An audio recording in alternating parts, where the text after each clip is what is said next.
علیکم ویورز، میں ہوں دردانہ نجم۔ میں آج پہلی دفعہ اپنا ویلاگ کر رہی ہوں اور مجھے امید ہے کہ آپ کو پسند آئے گا، اور اگر پسند آئے تو جیسے کہ باقی تمام یوٹیوبرز آپ کو کہتے ہیں، میرا بھی چینل کو آپ شیئر کیجیے گا، لائک کیجیے گا اور سبسکرائب کیجیے گا۔ ویورز، پالیٹکس چاہے دنیا میں کسی جگہ بھی ہو رہی ہو، پاکستان میں ہو، امریکہ میں ہو، یورپ میں ہو، عرب ممالک میں ہو، اس کا ایک اپنا مزاج ہوتا ہے۔ اس میں ہلچل بھی ہوتی ہے، اس میں سازشیں بھی ہوتی ہیں، اس میں بلیم گیم بھی ہوتا ہے، سب کچھ ہوتا ہے۔ یہ پالیٹکس کا ایک مزاج ہے، اس کی اپنی ایک لینگویج ہوتی ہے۔ لیکن کسی بھی ملک کی سیاست کی جو اس کے جو انگریڈینٹس ہیں، ان کو ایسا نہیں ہونا چاہیے کہ اس ملک کی وہ معاشی یا معاشرتی ساکھ کو خراب کر دیں۔ انفارچونیٹلی پاکستان میں کچھ ایسا ہی ہے۔ ہمارے یہاں جو سیاست آج تک کی گئی ہے، وہ ایسے لگتا ہے کہ وہ ذاتی دشمنی میں بدل گئی ہے۔ ایسے نہیں، دو پولیٹیکل پارٹیز تو کمپیٹیٹیوز ہوتی ہیں، لیکن یہاں ایسے لگتا ہے کہ دو پولیٹیکل پارٹیز نہیں، دو پروڈکٹس ہیں جو ایک دوسرے کو نیچا دکھانے، ایک دوسرے کو خراب کرنے اور ایک دوسرے کی مارکیٹ ویلیو کو ختم کرنے کے لیے کسی بھی حد تک گزر جاتے ہیں۔ ہمارے یہاں چونکہ پالیٹکس صرف دو پولیٹیکل پارٹیز یا بہت ساری پولیٹیکل پارٹیز کا نام نہیں ہے، بلکہ اور بھی بہت سارے فیکٹرز ہیں جو پالیٹکس کے ڈیسیجنز کو یا پالیٹکس کی جو ڈیزائن ہے اس کو انفلوئنس کرتے ہیں، اس لیے جس کو کہ ہم عرف عام میں اسٹیبلشمنٹ کہتے ہیں۔ اور اسی پالیٹکس کو مزید خراب کرنے کے لیے آج کل پھر بہت سارے ہتھ کنڈے کیے جا رہے ہیں، جیسے کہ ابھی ہم نے دیکھا کہ عمران خان نے ایک آرٹیکل لکھا، لیکن اس کے آرٹیکل کے جواب میں حکومت کا جو ریئیکشن آیا، بجائے اس کے کہ حکومت اس کو سمجھتی کہ یہ فریڈم آف اسپیچ کے زمرے میں لیتی، حکومت نے الٹا یہ کرنا چاہا کہ وہ کہتے ہیں کہ جی ہم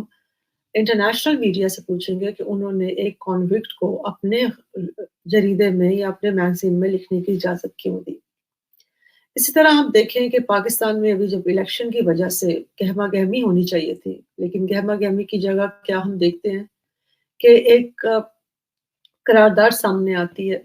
جس کا متن یہ ہے کہ الیکشنز کو ملتوی کر دیا جائے۔ اتنی انسرٹینٹی ہو جس ملک میں، ابھی بھی لوگوں کو اتنا کچھ ہونے کے باوجود شک ہو، پولیٹیکل پارٹیز کو شک ہو کہ کہیں کا انتخابات ملتوی نہ ہو جائیں، اور آپ دیکھیں کہ اس قدر خوف ہے کہ تمام پارٹیز نے نہ صرف یہ کہ ایک اور سینٹ میں وہ لے کر آئے قرارداد جو کہ انتخابات کے حق میں ہے، بلکہ آج جماعت اسلامی کے جو سینیٹر ہیں، انہوں نے سپریم کورٹ میں پٹیشن بھی دائر کر دی ہے کہ یہ کیسے ہوا کہ سینٹ میں ایک اس طرح کی غیر آئینی، غیر قانونی قرارداد کو منظور کیا جائے۔ یعنی کہ آپ دیکھیں کہ ڈر کا یہ عالم ہے، ڈر کا یہ لیول ہے کہ پولیٹیکل پارٹیز کو لگتا ہے کہ اگر ہم اس وقت یکجہت نہ ہوئے یا اگر ہم اس وقت یونائٹڈ نہ ہوئے، اس پر آواز نہ اٹھائی، تو خدا نہ خواستہ کہیں الیکشنز کو ہائی جیک نہ کیا جائے۔ ہم اور اس سے یہ بھی اندازہ لگائیں کہ جو ماورائے قانون، ماورائے آئین جو پاورز ہیں، وہ کتنی مضبوط اور کتنی اسٹرانگ ہے، بلکہ اگر یہ کہا جائے کہ وہ اپنے اس مقصد میں کامیاب ہو گئی کہ وہ پولیٹیکل پارٹیز کو ڈرا سکیں کہ یس وی آر سو پاورفل کہ ہم الیکشنز کو ملتوی بھی کر سکتے ہیں۔ اس کے ساتھ ساتھ ہم نے یہ بھی دیکھا کہ بہت سارے صحافیوں نے، کچھ صحافی، بہت سارے تو نہیں، کچھ صحافیوں نے اب کی آواز میں آواز ملائی اور کہا کہ ہاں کیئر ٹیکر سیٹ اپ کو لمبے عرصے تک جانا چاہیے۔ ان کا جسٹیفیکیشن یہ تھی کہ کیئر ٹیکر سیٹ اپ اس لیے لمبے عرصے تک جانا چاہیے کیونکہ اس وقت ماحول ایسا نہیں ہے، الیکٹورل ماحول ایسا نہیں ہے کہ جس کے بعد، یعنی کہ اگر الیکشن ہو گئے تو کوئی بھی ان کے ریزلٹس کو مانے گا نہیں، سب یہ کہیں گے کہ دھاندلی شدہ الیکشن ہے۔ لیکن بھئی یہ تو پوری پاکستان کی الیکٹورل ہسٹری کے ساتھ یہی معاملہ ہے۔ آج تک ہم نے کون سے الیکٹورل ریزلٹس ہیں جن کو آرام سے یا سکون سے اس پہ آمنا و صدقنا کہا ہو کہ نہیں، جو الیکشن کمیشن آف پاکستان کہہ رہا ہے، جو ریزلٹس انہوں نے ہمیں دیے وہ بالکل ٹھیک ہے۔ آج سے 500 سال بعد بھی الیکشن ہو جائیں گے تو پھر بھی ماحول یہی ڈسکس کرے گا۔ تو پرابلم یہ ہے، جو سمجھنے کی بات ہے وہ بیسیکلی لوگوں کا جو ٹرسٹ ہے سسٹم میں، الیکٹورل پروسیس میں، وہی نہیں ہے۔ تو جب تک وہ ٹرسٹ بحال نہیں ہوگا اور اس کو بحال کرنا کوئی ایسے اتنی کوئی بڑی سائنس نہیں ہے، اس کو بحال کرنے کے لیے صرف ایک چھوٹی سی چیز کا جس کے فرار کے لیے ساری کیے جا رہی ہے، یہ قرارداد بھی اس کو اس سے فرار حاصل کرنے کے لیے کیا جا رہا ہے، اور جتنے بھی چیزیں ابھی ہمارے سامنے آ رہی ہیں، اس میں ایک اور چیز ہے۔ آ، ابھی ایک حکومت نے کل اعلان کیا ہے کہ ہم ایک کمیٹی بنائیں گے جو 9 مئی کو جو واقعات ہیں اس کی تحقیق کرے گی اور تفتیش کرے گی، اور تاکہ جو اس کا ماسٹر مائنڈ ہے اس کو سامنے لایا جا سکے۔ ایک تو سمجھ یہ نہیں آ رہی کہ 9 مئی کے حوالے سے تو بہت ساری گرفتاریاں ہوئی، بہت سے لوگوں کو ابھی بھی جیل میں بند رکھا گیا ہے۔ وہاں تو جیو فینسنگ کا یہ کہتے ہیں کہ یہ عالم تھا کہ جس نے سانس بھی لیا ان علاقوں میں تو ان کو بھی وہ پکڑ کے لے گئے ہیں۔ تو اب یہاں تک کہ ملٹری کورٹ کو قلعدم کیا سپریم کورٹ نے، اس کے بعد انٹر کورٹ اپیل میں وہ بحال بھی ہو گیا ملٹری کورٹ کا سارا معاملہ، تاکہ 9 مئی کے جو کردار ہیں ان کو سزائیں اس حساب سے دی جائے، کیونکہ ملٹری کہتی ہے کہ آبویسلی اس دن تو آرمی کے تنصیبات کے اوپر حملہ ہوا تھا، اور وہ تو فریق ہے، بہت مطلب سب سے مین فریق وہی ہے اس پورے کیس میں۔ تو جب اتنا سارا کچھ ہو گیا ہے تو اب اس لیول پر آ کر ایک نئی کمیٹی بنانا، تو یہ تمام چیزیں جو ہیں یہ بیسیکلی اسی طرف ہمیں لے کر جا رہی ہیں جس طرف لوگ نہیں جانا چاہتے۔ وہ ہے کہ ایک ایسا نظام جہاں وہ جو اتنا کنٹرولڈ ہو کہ کچھ لوگ مل کر یہ فیصلہ کریں کہ الیکشن کے ریزلٹس کیا آنے ہیں، اور اس الیکشن کے ریزلٹس کو اپنی مرضی کا کرنے کے لیے کوشش کی جا رہی ہے کہ ایک پارٹی کو اس پورے الیکٹورل پروسیس سے باہر نکال دیا جائے۔ اچھا، آپ باہر نکال دیں، آپ پی ڈی ایم کو بھی لے آئے، آپ نے پورا نظام بدل دیا، پورا نظام ایک پرانے نظام کو ہٹایا، دوسرا نظام آپ لے کر آئے، اس سے کیا ہوا؟ اس سے یہ ہوا کہ جس شخص کو آپ نکالنا چاہ رہے ہیں وہ اور طاقتور ہو گیا۔ اگر آپ لوگوں سے بات کر کے دیکھیں نا، آپ کو پتہ چلے کہ یہ عمران خان کی محبت میں اتنا لوگ اس کو ایز اے نیا لیڈر اپنا نہیں مان رہے۔ اس کی جو پاپولیرٹی ہے، اس کے پیچھے جو فورس ہے وہ لوگوں کا اس پورے نظام سے اکتا جانا ہے۔ اسٹیبلشمنٹ کے مقابلے میں جو آج کھڑا ہوگا، پوری قوم آپ کی جا کے اس کے ساتھ کھڑی ہو جائے گی، وہ عمران خان ہو، وہ عمران خان کے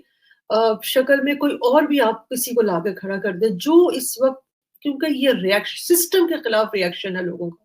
اور یہی بات ہماری نہ اسٹیبلشمنٹ کو سمجھ آ رہی ہے، نہ ان کے سہولت کاروں کو سمجھ آ رہی ہے، اور نہ ہماری عدلیہ کو سمجھ آ رہی ہے۔ عدلیہ کو تو شاید تھوڑی بہت سمجھ آ رہی ہے، یا کچھ نہ کچھ وہ اسپیس دے رہے ہیں چیزوں پہ، لیکن اب یہ کہنا کہ آپ، میں پھر کہوں گی کہ الیکشن آپ چاہے 10 سال بعد کروائیں، 10 سال کا ایک، اب اس کے باوجود بھی جب آپ واپس پلٹیں گے الیکٹورل پروسیس کی طرف، تو جب تک سسٹم کے اوپر ٹرسٹ نہیں ہوگا لوگوں کا، لوگوں کو پتہ نہیں ہوگا کہ یہ سسٹم وہ سسٹم ہے جو ہماری خواہشات کے مطابق، جو جس طرح سے ہم نے چاہا ہے اس طرح سے رزلٹ دے گا، تو کوئی بات آگے بڑھنے والی نہیں ہے۔ لیکن اب اس کا سولوشن کیا ہے؟ اس کا سولوشن بہت آسان ہے۔ سب سے پہلا سولوشن تو یہ ہے کہ جتنی بھی ہماری پولیٹیکل پارٹیز ہیں ان کو، جیسے کہ چارٹر آف ڈیموکریسی میں انہوں نے معاہدہ کیا تھا کہ ہم اگینسٹ اسٹیبلشمنٹ، اگینسٹ جو ماورائے آئین کے فورسز ہیں، ان کے خلاف ہم متحد ہوں گے۔ ایک تو ان کا متحد ہونا بہت ضروری ہے۔ کاش کہ مریم نواز یہ نعرہ نہ لگاتی کہ ترازو کو برابر کرو، وہ یہ نعرہ لگاتی کہ ٹھیک ہے ان کے والد صاحب کے ساتھ زیادتی ہوئی ہوگی، ظاہر ہے اب تو لگتا ہے، کیونکہ یہاں تو آج نواز شریف معصوم ہے، یا اس وقت وہ معصوم تھے پی ایم ایل این والے، جب ان کے اوپر وہ تمام 2017 میں اور 16 میں اور 14 سے جو سارا سلسلہ شروع ہوا، جو ان کو چور چور چور کر کے اور پوری پارٹی کو ہم نے تہس نہس کر دیا۔ تو کیونکہ سسٹم نے اتنی جلدی کروٹ بدلی ہے اور ہمارے سامنے کوئی شواہد نہیں آئی، اسی کو پہلے چور کا، اس کے بعد اس کو معصوم قرار دے کے ان کے سارے گناہ دھو دیے، تو ہمیں نہیں پتا، مجھے as a Pakistani citizen I don't know کہ واقعی نواز شریف یا پی ایم ایل این یا ان کے بھائی وغیرہ وہ سارے منی لانڈرنگ وغیرہ اگر وہ تھے تو سسٹم ہمیں کنفیوز کر رہا ہے نا، تو سسٹم ایک 5 سال پہلے کہہ رہا تھا کہ جی وہ چور ہے، سسٹم 5 سال بعد کہہ رہا ہے کہ نہیں وہ بالکل ٹھیک ہے۔ تو اس لیے اس پورا یہ جو نظام ہے، اس کی اس کی جو مین اس کو ٹھیک کرنے کا جو لوگ بیڑا اٹھا سکتے ہیں، جن کے ہاتھ میں اس کی کنجی ہے، سب سے پہلے وہ سیاستدان ہیں، وہ آپس میں متحد ہوں۔ میں جب مریم نواز کی بات کر رہی تھی کہ اگر مریم نواز اس وقت یہ کہہ دیتی کہ مجھے ترازو یہ کہنے کے بجائے کہ ترازو برابر کرو، وہ اگر یہ کہہ دیتی کہ سسٹم میں نے ٹھیک کرنا ہے اور اور وہ اس چیز کے اوپر اگر پی ایم ایل این یا پی ڈی ایم اس چیز پر اکٹھی ہو جاتی اور وہ یہ ثابت کرنے ان کی کوشش ہوتی کہ الزامات اگر جھوٹے لگے ہیں کیونکہ ان کو یقین تھا تو وہ کس نے لگائے ہیں اور کیوں لگے ہیں اور ان کو کس طرح سے اور ان کو ایک آئینی طریقے سے اس کو ختم کرتے آئینی طریقے سے تو انہوں نے قانونی طریقے سے تو ابھی بھی کیا ہے لیکن وہ اگر یہ نہ کرتے کہ ایک گورنمنٹ کو جیسے کہ ان کی گورنمنٹ کو ہٹایا گیا تھا اسی طرح سے انہوں نے ٹھیک ہے اس بار آئین کا سہارا لیا تب بھی انہوں نے قانون کا سہارا لے کر نواز شریف کو ہٹایا تھا ایکسپیل کروایا تھا تھرو کورٹس چلے وہ اقامہ تھا فریولس تھا ابھی بھی سب کو پتا ہے کہ پیچھے کون سی فورسز ہیں اور کس طرح ساری چیزیں ہوئی ہیں تو اگر بجائے اس کے کہ اس وقت ایک موقع تھا ایک تو حکومت چلنے دیتے چلے نہیں چلنے دی لیکن اگر نواز شریف آئے بھی تھے تو ان کو اس طرح سے آنا چاہیے تھا کہ کم از کم سسٹم کے اندر اتنی گنجائش ہوتی کہ سسٹم اپنے آپ کو آٹو کریکٹ کرتا بہرحال وہ تو اب ٹائم چلا گیا تو اس لیے اب ضروری بیسیکلی یہ ہے کہ یہ جو ڈویژن ہے جس کو کہ انجوائے کیا جاتا ہے اسٹیبلشمنٹ اس کو انجوائے کرتی ہے یا جو بھی فورسز ہیں تو اور اس کو اس ڈویژن کا فائدہ اٹھا کر اس کو مزید گہرا کر کے اس کو مزید اس کی شکلیں بگاڑ کر اس کو اس سے فائدہ اٹھایا جاتا ہے اور ہم اس کو فائدہ اٹھانے دیتے ہیں تو اس کا توڑ یہی ہے کہ پولیٹیکل پارٹیز جو ہیں وہ فیصلہ کر لیں کہ ہم نے یونائٹڈ ہونا ہے اگینسٹ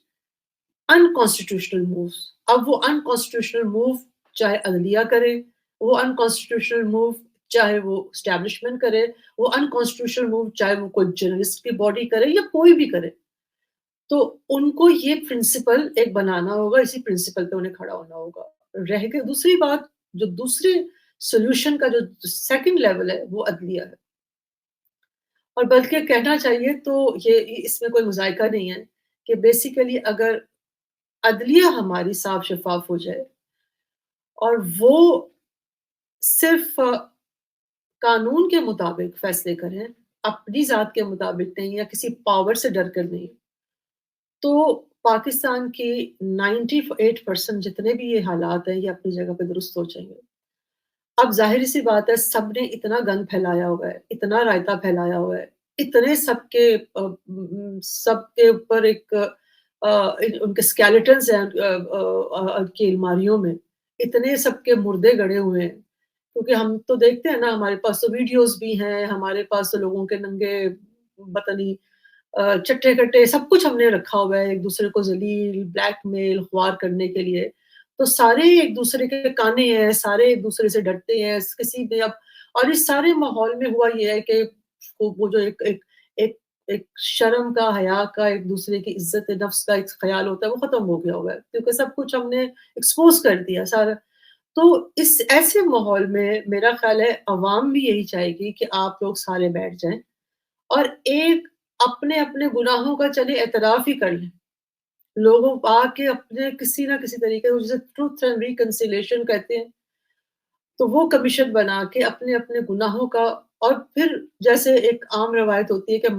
وعدہ معاف گواہ بن جائے تو آپ ایسا کچھ کریں کہ آپ کو لوگ معاف بھی کر دیں گے کیونکہ لوگ چاہتے ہیں کہ پاکستان بچ جائے پاکستان چلے اور پاکستان تبھی چل سکتا ہے جب یہ طاقت کے جتنے بھی مہرے ہیں جتنے بھی یہ پاور پوائنٹس ہیں یہ اپنی اپنی جگہ پر رہ کر کام کریں ایک دوسرے کے کاموں میں مداخلت نہ کریں اور سچائی اور ایمانداری کے ساتھ ملک کے لیے کام کریں نہ کہ اپنی پارٹیز کے لیے کام کریں نہ کہ اپنے ان انٹرسٹ کے لیے کام کریں جن سے ان کے کاروبار چلتے ہیں کیونکہ سیاست کاروبار نہیں ہے بس میں یہی کہنا چاہتی ہوں آج اور مجھے امید ہے کہ ہم سب کو امید ہونی چاہیے کہ پاکستان ہم سب کا ہے، اور پاکستان ہے تو ہم ہیں۔ آج کتنے ہی ممالک ہیں جن پہ جنگیں ان پر مسلط ہیں۔ کچھ جنگیں جو ہیں بالکل واضح ہیں، جیسے یوکرین کی، آپ دیکھیں فلسطین میں کیا حالات ہوئے ہیں۔ اللہ نہ کرے پاکستان کے ساتھ یہ حالات ہوں اور پاکستان بچ جائے۔